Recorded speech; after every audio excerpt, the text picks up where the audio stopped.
yàllaaw bil Mustafa sindidi yàllaahu wa bi xalilika fukkeelu xar baax gi ak Ibrahima juróom-ñaar ci téereb Minahul Miskiya fil xawaarixil mbakkiya.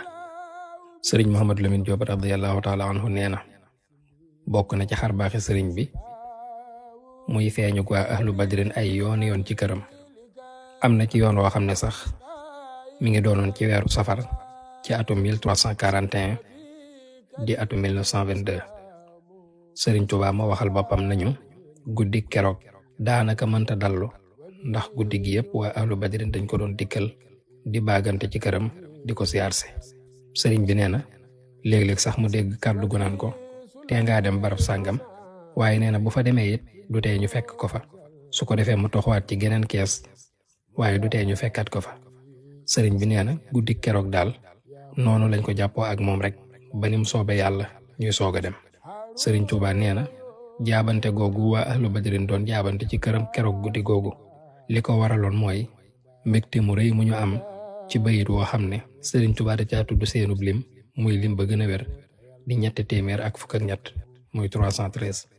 loolu nag mooy bayit wi sëriñ Tuubaa di wax naan xaddamani xuduumu man xad jaa'u bi bushari wa xuqiqa rajaa'u.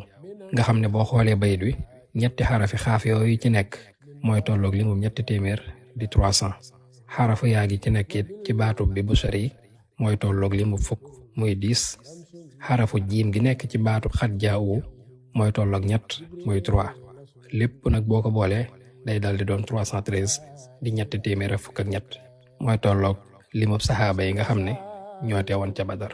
sëriñ Modou Lamine nee na bi sëriñ Tuubaa nettalee lii nag da caa jël misaal ci mbirum Cheikh Sidi Muxtaar Kuntiyu radiyallahu anhu mel ne koo xam ne rek da ko caa def seede ngir wane ne du lu yees ci nitug yàlla waa ahlu badrin di ko siyaarse. daal di wax bayit wa Ibnu Buuna waxoon ba muy wax ak Cheikh Sidi Muxtaar muy bayit wow da cay wane rek ne waxi wàlli yu moom forcé wuñ kenn ci nga gëm ko ni muy amee ci ab yonent, ndax wàlli yu kat mën naa xibaar mbir moo xam ne demewul noona sax, waaye ab yonent moom lépp lu mu wax rek dëgg la te dañ koo war a gëm. loolu mooy li Ibnu Buuna di wax naan wa qat'una bima bihil waliyu axbara kufrun aksuhu nabiyu. bi sëriñ Tuubaa waxee lii ba noppi nag da caa teg ne Cheikh Sidi Muxtaar Kunte de moom ku mbiram màgg la lool fa yàlla te ku amoon cër la ci yonent bi sallallahu alayhi wa sallam, te yonent bi sallallahu alayhi wa sallam daan na ñëw këram ànd ak saxaabaam. te loolu sax Sidi Muhammad Kunte mi doomam firndeel na ko ba muy wax ca bayit wa naan kaana wa ba'du sahbihi ala abi zawi wurudin wa huwa aqlan ma ubi. Sidi Muhammad mu ne yonent bi sallallahu alayhi wa sallam de daan na ñëw ci sama baay ànd ak saxaabaam saa su ne, te loolu nag amul menn xel mu sell mu koy weddi.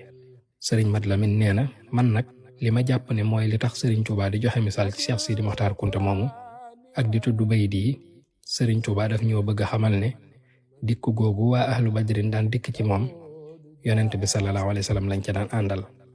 te loolu it am nay tegtal yu dëgër yu ko mën a firndeel, ndax am na foo xam ne sax sëriñ Tuubaa mi ngi wax naan waxtu wi may bind mbind mii de yonent bi sallallahu alayhi wa sallam ñëw na ba ci man ne ma nangam ak nangam ak nangam, ak yeneen yu bari lool sax yoo xam ne sëriñ bi nettali na ko. xanaa rek sant yàlla mi nga xam ne moo def xar baax yu rëyee nii ci sang bu teddee nii radiyallahu taala anhu.